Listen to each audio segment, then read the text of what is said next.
Olá, seja bem-vindo ao programa Trocando Ideias. No episódio de hoje, nós vamos entrevistar a consultora Silmara Haddad. Ela é especialista em etiqueta profissional contemporânea e eu tenho certeza que você vai gostar muito desse bate-papo que eu tive com ela. Assista e aproveite. Mas ok, eu acho que deu para a gente pegar ali um gancho sobre a questão ética, né? O que é ético, né? Retoma só esse tópicozinho aí e damos continuidade. Mas vocês conseguiram escutar a minha resposta do que é a ética? Um conjunto tem a ver com a palavra ethos, do grego, né, que tem a ver com comportamento. Então, você pode enganchar, puxar a partir daí, vamos continuando.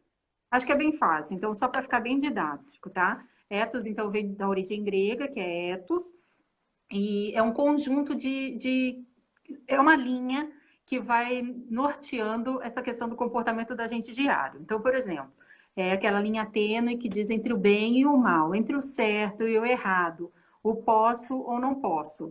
Então, por exemplo, é uma tríade. Por exemplo, são 3 perguntas. Eu quero, eu posso, eu devo. Por exemplo, não gosto do Edson, não vou com a cara dele. Não gosto, tenho ranço dele, não é o caso. E daí eu digo, quero dar um tapa no Edson.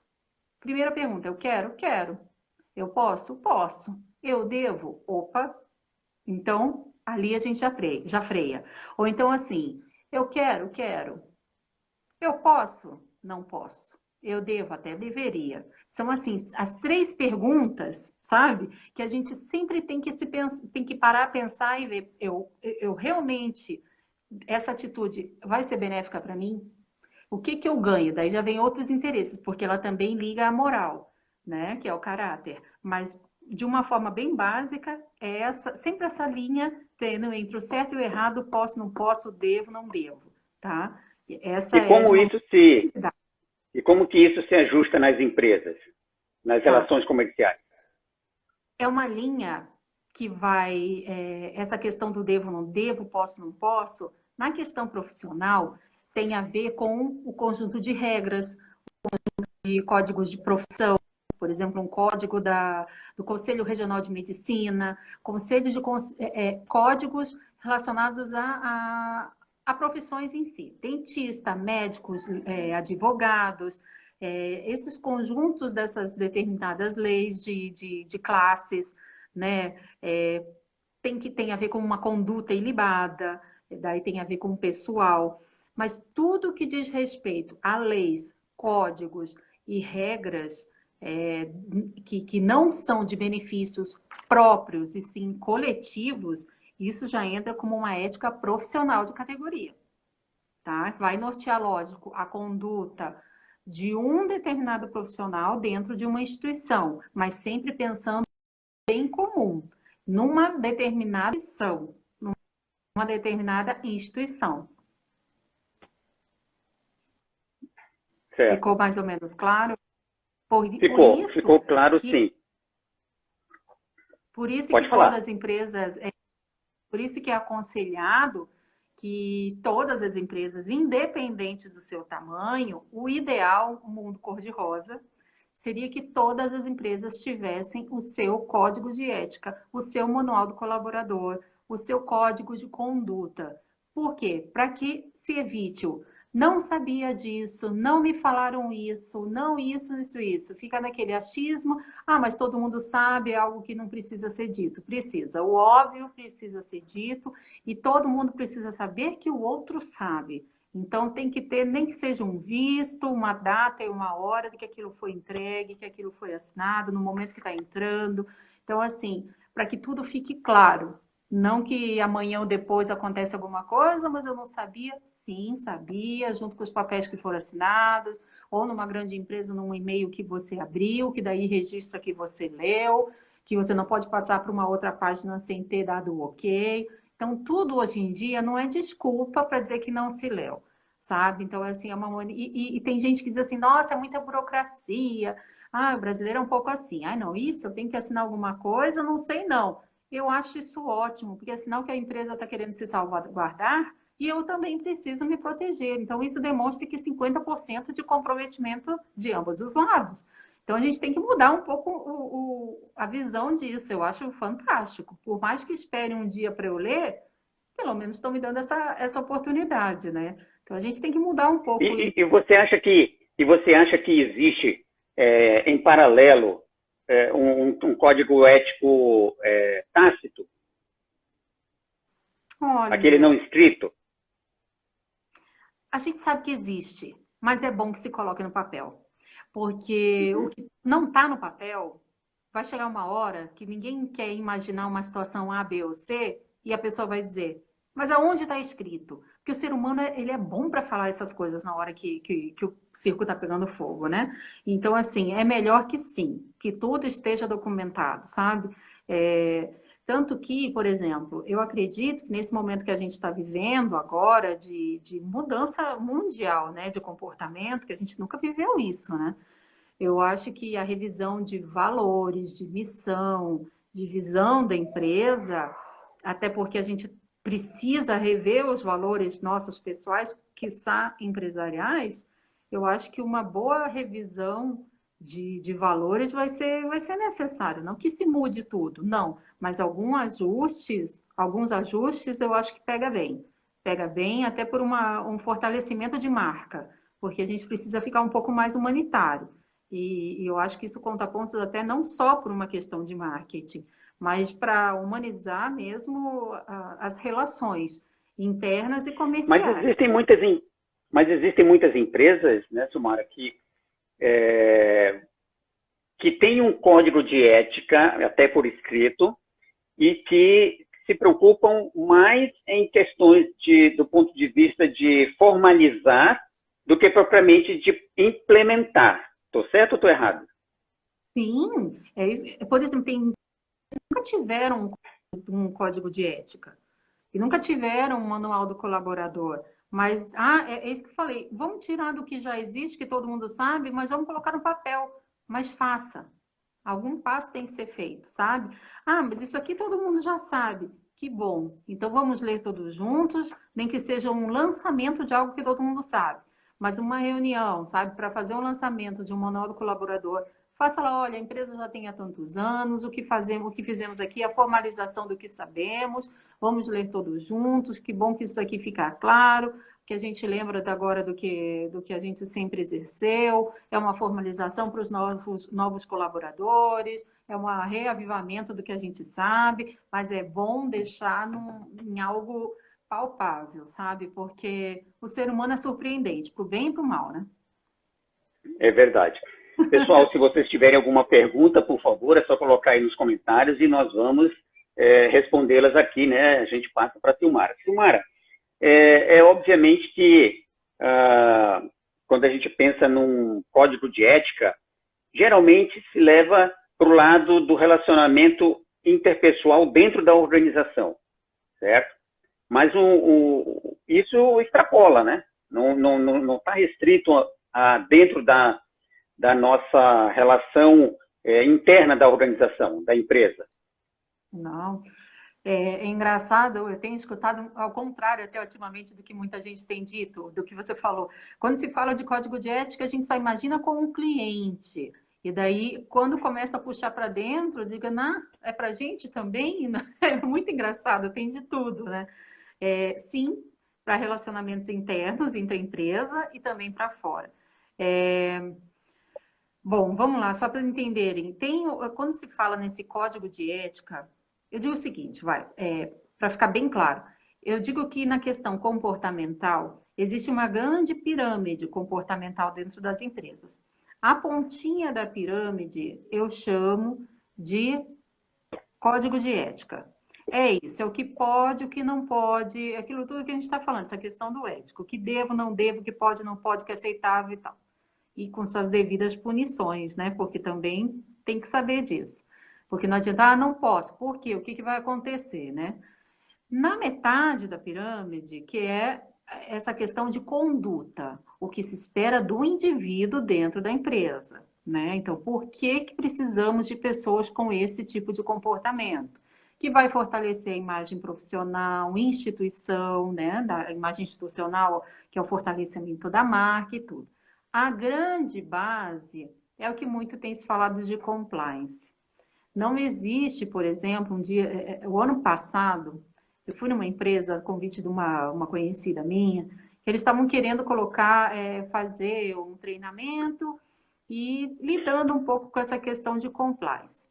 Aí eles falaram em determinado momento da reunião, nós já temos compliance. Eu falei, puxa, isso é ótimo, que bom que eu estou numa reunião com uma empresa que já tem um compliance e tal. Eu falei, então eu acho que, olha, se formos desenvolver um trabalho, acho que a primeira coisa seria que eu pudesse ler, fazer uma leitura desse código de conduta de vocês.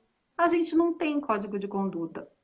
Como que tem compliance e não tem código de conduta? Então, quer dizer, eu não sei o que algumas empresas acham que é compliance. Na verdade, o compliance é a base de tudo isso, tem que ter essa pirâmide. E quando se fala do que é a base, a parte interna e externa, isso tudo está norteado. Não adianta ter só um comportamento interno, só um comportamento com o cliente, com o fornecedor, com o colega de trabalho, com o parceiro. Tem que ser com todos. O relacionamento é com todos, interno e externo, né? E quando se usa um código de conduta, de ética, e até mesmo falando mais profundamente de compliance, a gente tem que pensar no ser humano em geral. Por exemplo, para evitar possíveis assédios, né? Moral, sexual, fraude, corrupção, sonegação. Não é só uma questão de âmbito jurídico, né? É uma questão de relações humanas mesmo, de RH, questão do social, preconceito, etnia, relações de gênero, orientação sexual, fofoca, denegrir imagem, questões de netiqueta, né, que vai para a internet, reputação das pessoas, reputação da imagem, tudo. Isso tudo é ética. Você acredita que por que você acredita que as empresas demoram tanto ou têm uma dificuldade tão grande para implementar essas três bases da pirâmide, né? Essas três partes da pirâmide? O compliance, que é a base, aí você falou do código de conduta, né? E você falou depois do código de ética, que é a ponta lá da pirâmide, tá certo? Por que as empresas têm tanta dificuldade? Elas fazem muita confusão, elas não entendem, é isso? Olha, o ser humano é complexo. Quando você se dispõe a fazer um manual do colaborador, vai dar trabalho. E esse vai dar trabalho, vai ter que colocar regra. Para colocar regra, vai ter que valer para todos. Não só de mim para baixo. De mim, principalmente. Então, o que dá mais trabalho é conscientizar o topo da pirâmide, porque o exemplo vem de cima. E se o exemplo não vier de cima, é o que a gente chama de compliance de gaveta. Tanto que muitas e muitas empresas que tinham seu compliance estavam envolvidas na Lava Jato, né? Então, a maior dificuldade é, se eu vou implementar um código de conduta, um código de ética, eu tenho que estar 100% dedicado a isso. E eu tenho que ser 100% exemplar. Já começa por aí. É interno. Se eu não tiver isso, eu 100% focado, e toda a equipe que faz essa condução desse barco, né, que faz o barco caminhar, navegar, não vai dar certo. Então, essa é a maior dificuldade. Depois disso, fazer com que, se tudo isso ocorrer bem, fazer com que a equipe assimile isso. Como?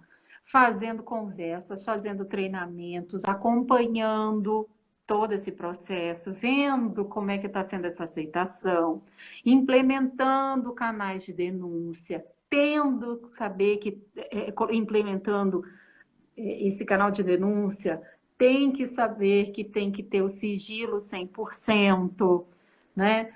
Ou seja, é um nível, estou falando disso de compliance, que é a grande base. Porque não adianta falar da pontinha se a gente não estiver preparado lá na frente. Então, tem que começar a fazer tudo direito. Então, a maior dificuldade é o querer. Você tem que estar 100%, sabe? E porque é uma coisa que é algo tão delicado, falar na mudança de comportamento, que porventura, quando você encontra uma empresa pequena que nem sabe o que significa o manual do colaborador, mas ela é tão correta, que ela tem um engajamento tão forte, que você diz, nossa, é sério que não tem um manual do colaborador quando todo mundo é tão engajado? Então, quer dizer, não tem o papel. Para essa empresa implementar um código de conduta é muito fácil. Por quê? Porque ela só formalizou, entendeu? Dessa empresa para ela continuar dando passos maiores para implementar um compliance é muito fácil. Agora, a grande dificuldade é fazer isso acontecer internamente, sabe? Porque é como eu falei, grandes empresas que tinham um compliance muito bonito, acabaram envolvidas na Lava Jato. Só uma última observação com relação a isso. Conheço um profissional exemplar, que é advogado e que também é envolvido nessa área de TI, enfim, que lida muito com essa questão de tecnologia, de netiqueta, disso e aquilo. E certa vez ele foi chamado para prestar serviços para uma empresa muito famosa e tinha lá, ele passou toda, né, a proposta de trabalho e tudo, e numa desses itens de trabalho que ele ia fazer, de treinamento, tinha lá a lei anticorrupção. Foi antes da Lava Jato. Quando os dirigentes que iam dizer se iriam aprovar ou não o trabalho dele, eles disseram, olha, foi muito bacana, muito completo, me parece muito competente, mas assim, dá para tirar esse item, lei anticorrupção? Aí ele olhou assim, olha, mas é a base de todo o trabalho. Ah, mas a gente não queria. Logo depois descobriu que estava envolvida na lei na questão da Lava Jato. Estava explicado por que eles não queriam. Logo depois o nome deles apareceu na mídia. E ele falou, graças a Deus que eu não coloquei meu pé lá dentro. E daí? É verdade. Agora, só fazer um lembrete aqui, pessoal. Mande aí os seus comentários. Eu vi ali já várias pessoas comentando, a Cris, né? Vi também ali o João Machado mandando um joinha, legal. Mande suas perguntas também, tá bom? Olha só, o Denis também fez um comentário ali sobre o País de Fumaça, né? Que é um desenho animado da década de 80. Não vou falar dessa época não, Denis, porque faz muito tempo. Como é o nome do Mas é desenho ou filme? País que Fumaça, o nome do desenho. País que Fumaça. Eu adorava esse desenho na minha época.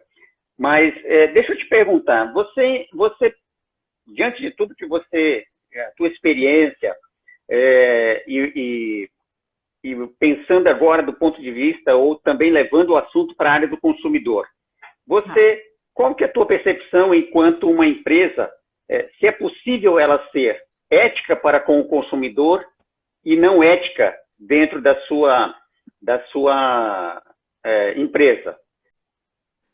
Ai, olha, sabe o que me veio à cabeça? Sabe aquelas pessoas que dentro de casa trata todo mundo no chicote. Quando você encontra a pessoa, você acha ela um doce de pessoa, uma pessoa querida, um ser humano 100%, me trata super bem, uma simpatia. Mas dentro de casa não é nada daquilo. Só que tem uma coisa, depois que você conhece bem, você sabe que aquilo é falso, que aquilo é fake, que aquilo é uma máscara. Assim tem empresas também. Só que isso tem a ver com reputação. Quando se descobre que isso é falso, não volta-se atrás, sabe? Então, infelizmente existe.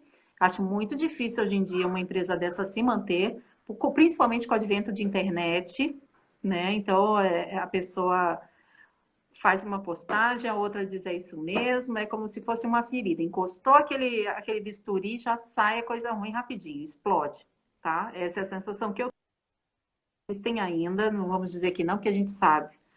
Agora, existe, por exemplo, vamos falar de empresas assim, de exemplos bons também, né? De empresas corretas, sem ser aquelas empresas gigantes.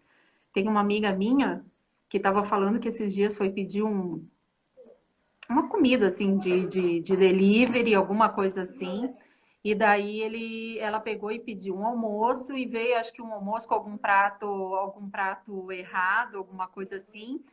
E daí ela viu e ele falou assim, poxa vida, né? E agora? Veio um prato errado. E daí ela pegou e ligou para a empresa e falou assim, olha, eu acho que era um aplicativo, não sei se ela ligou, entrou em contato de alguma maneira com a empresa e falou, olha, estava tudo uma delícia, conforme sempre vieram os pratos, porém veio um prato errado. E daí a empresa não falou nada, só que daí, alguns minutinhos, bateram na porta dela com o prato correto e um bilhetinho escrito no pratinho mesmo, aquele de isopor. Desculpe o nome da menina, né, da minha colega, dizendo, desculpe fulana, e o nome do prato correto. Falaram nada, fizeram uma surpresa para ela. E ela falou, nossa, eu fui surpreendida por uma coisa boa. Então, quer dizer, uma coisa que podia ter sido super ruim para a imagem, para eles. Eles podiam ter feito o quê? Entrou para um ouvido, sai para o outro, só mais uma pessoa reclamando. E isso não foi legal, sabe? Mas, assim, esse fato de ter surpreendido mostrou o quão delicada a questão foi, que eles não quiseram lidar com isso, e eles reverteram. Sabe o que ela fez? Ela fez uma postagem e marcou o restaurante. Então, elogiando, né? Elogiando. Isso é uma outra coisa que eu vejo as pessoas têm que lembrar de elogiar também, né? Não é só descascar. Com certeza. Né? Isso é qualquer coisa, elogia, gente.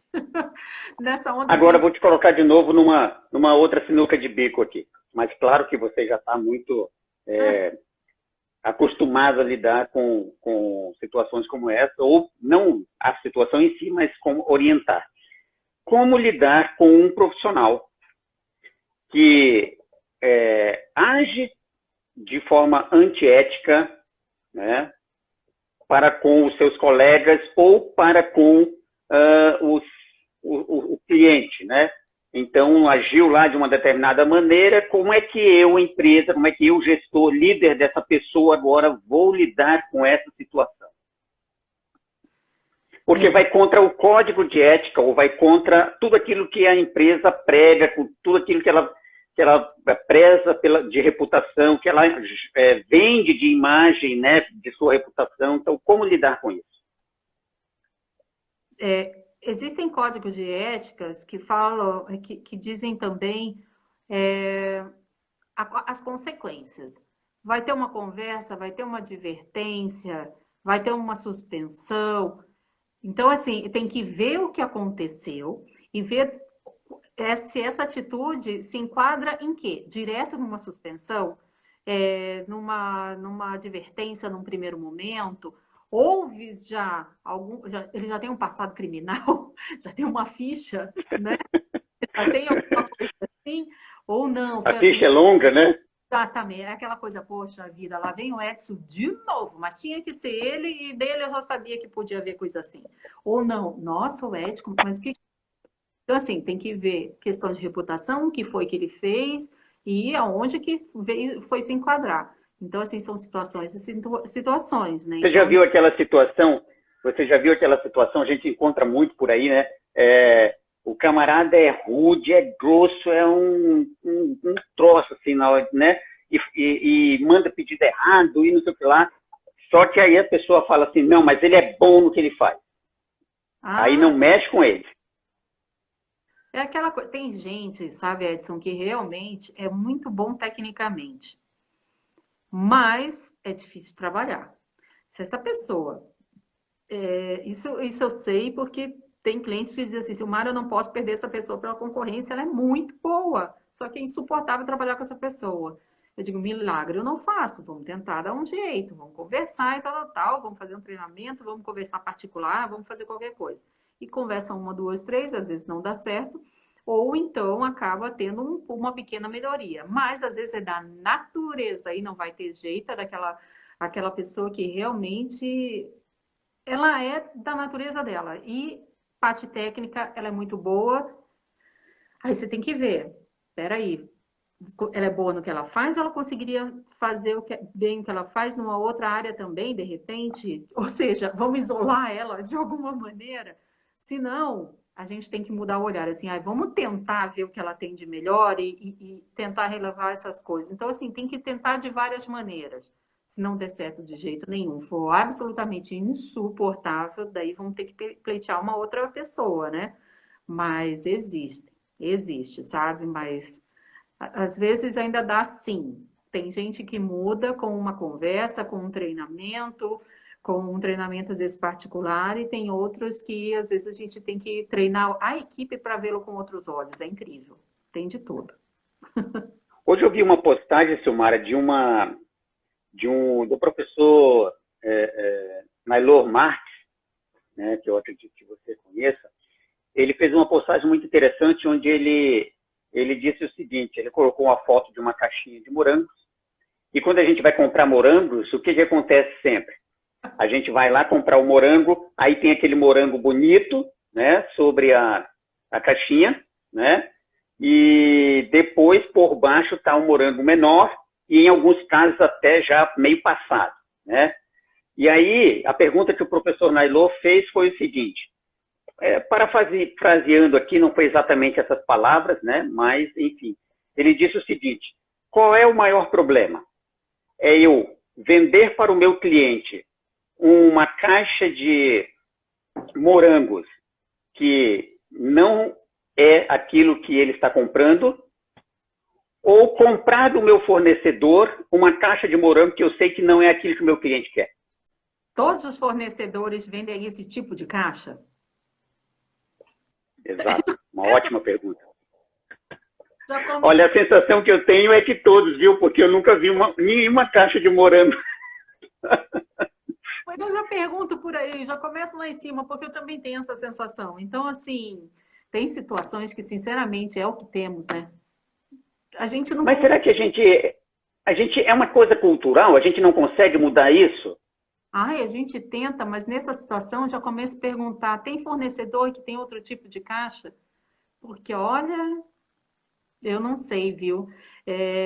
Olha, Eu penso que sim, que é uma questão. Ó, nesse ponto não sou socióloga nem antropóloga, tá? Mas às vezes eu acho que pode ser sim um pouco de cultura enraizada. Porque a nossa terra, o Brasil, já chegaram tirando vantagem. Já chegaram com vidrinho de perfume para nos encantar e com espelhinho. Sabe, já eu chegaram. acho que em parte também é porque a gente tem aquela cultura de querer pagar sempre pouco, né? Sempre menos.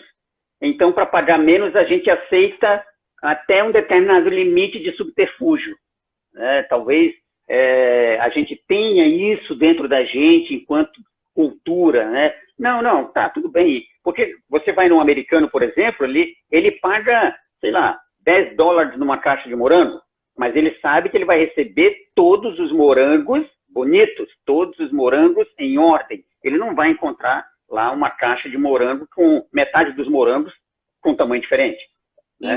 Mas a gente fala: não, mas aqui eu pago menos, né? E se ele chegar dizendo: metade dos meus morangos estão podres, o quem te vendeu vai pegar, não vai nem abrir, ele vai confiar em você e vai trocar, né? Então é complicado. Ó, tá rolando um monte de pergunta aqui, vamos ver o que é. Tá rolando. Eu tô vendo aqui, ó, a Ana Paula perguntou aqui o seguinte: ela falou, na verdade, que se é só com ela que incomoda o fato dela chegar e reclamar de uma determinada situação com o dono, o gerente ou supervisor, e ele joga a culpa no colaborador. Não, mas todo mundo quer jogar a culpa no outro. Porque pegar a bola, matar no peito e chutar para gol é para poucos, né? Assim? Então, assim, quem quer resolver... Ó, aprendi uma coisa quando eu comecei a trabalhar em banco, lá no mercado financeiro, lá atrás, bem no início, quando eu comecei a trabalhar na vida. Cliente não quer saber de bastidor. Resolve. Ponto. Acabou. Depois que fecha a porta, vocês se matem lá dentro. Mas cliente não quer saber de bastidor. Você esteja sorrindo, você rode a baiana depois, dê o seu jeito, ofereça uma água, saia correndo e dê teu jeito. Mas cliente não quer saber de bastidor. Quer saber de uma pessoa arrumada, com uma boa aparência, sorrindo. Não me interessa se você dormiu pouco ou não. Sorrindo, faça o seu melhor e pronto. Sabe? Isso é tão ruim. E ainda pior, que fica reclamando da vida e do chefe na frente do cliente. Pelo amor de Deus. Que mais que tem aqui, hein? Tem aqui, ó. A Cati Angulo está perguntando o seguinte: existe um departamento específico para a elaboração do código de ética ou quanto mais disciplinar, melhor? Boa pergunta. Código de ética, geralmente, tem que ter o setor jurídico, tá? É que, assim, o código de ética pode ser o início também do compliance. Então, o ideal é que tenha quem tem jurídico, compras, RH, que mais, gente? Às vezes, logística. O ideal até uma pessoa de cada setor, sabia? Porque daí ali... Então, multidisciplinar, no caso, né? Disciplinar, uma pessoa que tenha daí uma visão de cada setor da empresa para que possa colaborar, sabe? Quem tem contato com fornecedor, quem tem contato com a área com todo tipo de... O ideal é multidisciplinar, uma pessoa de cada setor da empresa. Que mais? Estou olhando aqui porque está batendo a luz. Não, a Ana Paula comentou ali que ela acha mais elegante, voltando àquele caso da reclamação e de rodar a baiana depois, né? Ela acha mais elegante quando a explicação vem com nós, né? Olha, realmente nós erramos, realmente nós tivemos esse problema, e não ele, o colaborador, né? Passa uma imagem bem diferente, né? Para o cliente, né? Mas todo mundo quer tirar o seu, né? Da reta, como chamam. Eu não. Foi aquela menina, porque veja bem, coitada, né? E fala a vida toda da pessoa, né? A pessoa que tá ali, ela nunca erra, ela é um ser iluminado. Não há problemas com aquele que tá te atendendo, né? Aliás, podia ter vindo falar comigo ou comigo. A próxima vez você fala comigo, porque ali não tem comer, aqui não tem problema, né? Tá bom. Uhum. Só para voltar um pouquinho naquele tema que você estava falando antes sobre o colaborador que tem dificuldade de relacionamento, né? A Bia Alencar ali, ela comentou que o melhor é tirar fora esse colaborador e passar para outro, porque tem bastante gente no mercado. Concorda com a opinião dela? Olha, tem que ver, como eu falei, tem que ver sempre o histórico de quem está ali. Mas a oferta vai aumentar. E oferta de gente boa. Então, quem hoje está empregado, agradeça e dê o seu melhor. Porque tem muita gente com muito cacife, muito qualificado, que por uma questão que nem foi pessoal, precisou-se, infelizmente, mandá-lo, né, embora, e que tem muito boa também referência que está no mercado. Então, gente, quem tem, segura. Olha, eu vou falar uma coisa para você como empresário. Tá. Todas as vezes que nós seguramos colaboradores ruins de relacionamento, mesmo sendo competentes tecnicamente, nós só perdemos. Como empresário falando. A gente só perde. Porque dentro das organizações, o relacionamento é mais importante do que a técnica. Porque se você não tiver o relacionamento entrosado, você não vai conseguir transpor isso para uma experiência do cliente satisfatória, agradável, realmente excelente para o cliente. Isso vai sempre ser um empecilho. Por que vai ser sempre um empecilho? Porque vai contaminar o tempo todo o cenário, vai contaminar o tempo todo internamente, né? E aí pode até por um tempo acontecer de você ter situações em que você fecha a porta lá e quebra o pau aqui dentro e o cliente não sabe. Mas em um determinado momento, os outros colaboradores vão dizer, quer saber? Fica com ele que eu estou indo embora. Pois é. E às vezes você perde colaboradores bons. E a maturidade, quando a gente diz assim, roda a baiana, quebra pau, faz qualquer coisa, existe uma maturidade do colaborador. Porque se eu pegar e falar assim, acabou, fechou a porta, tchau, um abraço para o cliente, eu vou olhar e vou falar assim, Edson, pelo amor de Deus, o que foi que você fez? Aí você não pode ficar magoadinho. Nem a mesma coisa. Você vai virar para mim e dizer, pô, Silmar, o que foi que você fez? E o que foi? O que tá falando assim comigo? Eu vou fazer assim, por quê? Eu fiz o que eu achei que tá certo, mas você não se deu conta do que você fez uma besteira, assim, assim, assim. Você não parou para pensar? Daí eu vou ficar magoada com você? Tipo, às vezes os ânimos estão até meio exaltados, mas você tem que me abrir os olhos para o que eu fiz, da mesma maneira que eu tenho que abrir os olhos para você.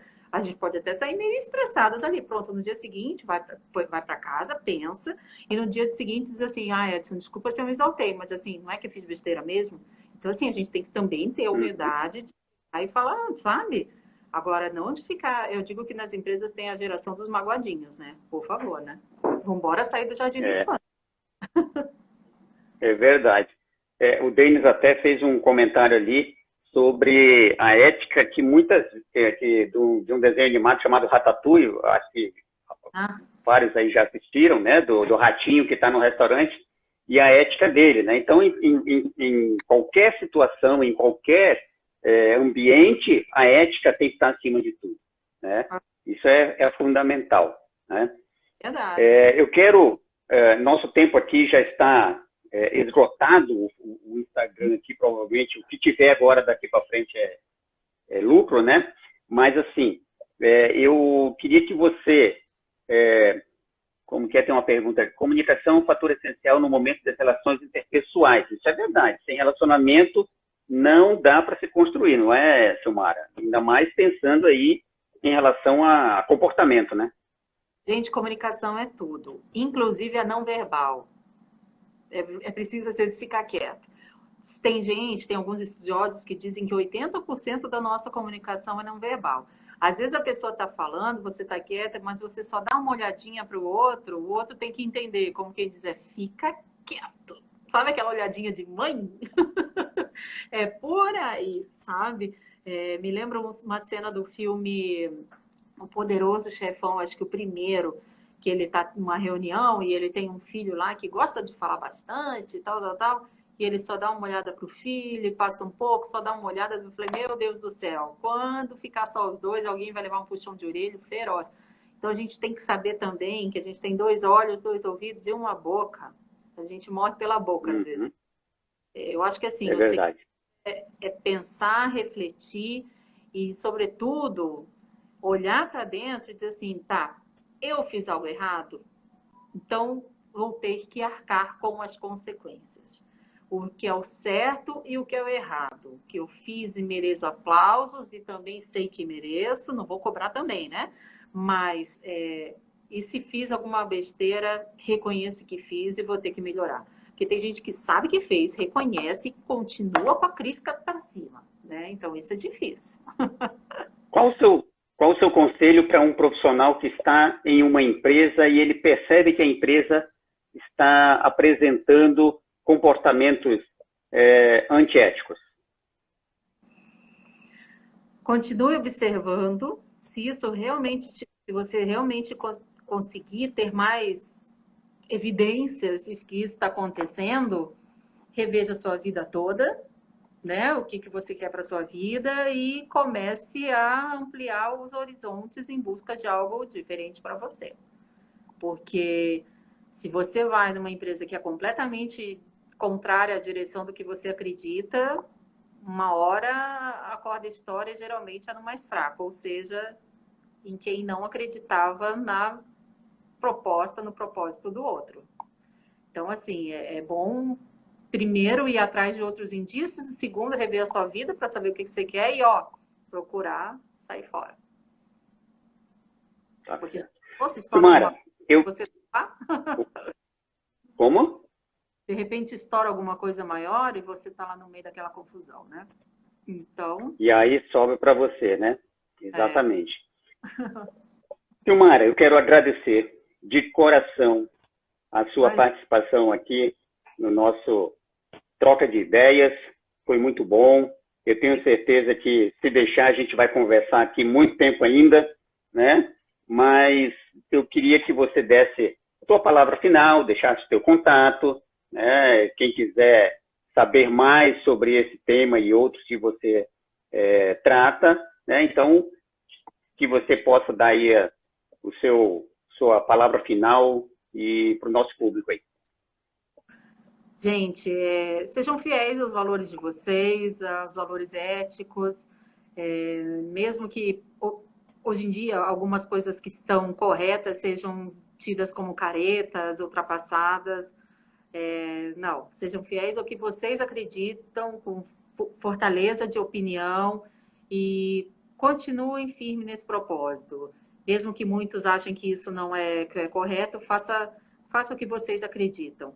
E mesmo que muitos não deem muita bola para isso, seja no profissional, seja no familiar, no social, sigam forte no propósito. Escutem muitas pessoas que têm mais idade, que elas têm mais vivência, e elas não é à toa que as pessoas vivem muito para passar a orientação para a gente, né? Já está mais tempo na vida. E é isso aí. Eu trabalho com essa área de orientação de etiqueta, né? Profissional contemporânea. Quem quiser me seguir também aqui no Instagram é @Silmara Haddad, ADAD, sem H, sem nada, Silmara Haddad. E é isso aí, fico muito feliz pelo contato de vocês aqui na participação, pelo convite do Edson, amigo de longa data, parceiro. E o que você precisar, Edson, e o que os outros também parceiros aqui e participantes precisarem, contem comigo. Joia. Pessoal, a nossa live vai estar disponível depois no meu canal no YouTube, também nos demais canais aí das redes sociais. Se vocês quiserem, sigam a mim e a Silmara lá no LinkedIn, que nós estamos lá também, e estamos também no Facebook. Convido vocês para que na próxima terça-feira, dia 19, às 20 horas, estejam de volta aqui com mais um Troca de Ideias, onde nós vamos entrevistar a professora Josiane Cremonese, que é especialista em psicopedagogia, orientação e coordenação escolar, e o tema será o impacto do distanciamento social na rotina de educadores e alunos. Então, se você é pai, mãe, professor ou aluno, é um tema super importante, né? Então, estaremos aí. Silmara, mais uma vez, muito obrigado. Um abraço a todos. Tenham uma boa noite. Que Deus os abençoe. Até a próxima. Tchau para vocês. Obrigada.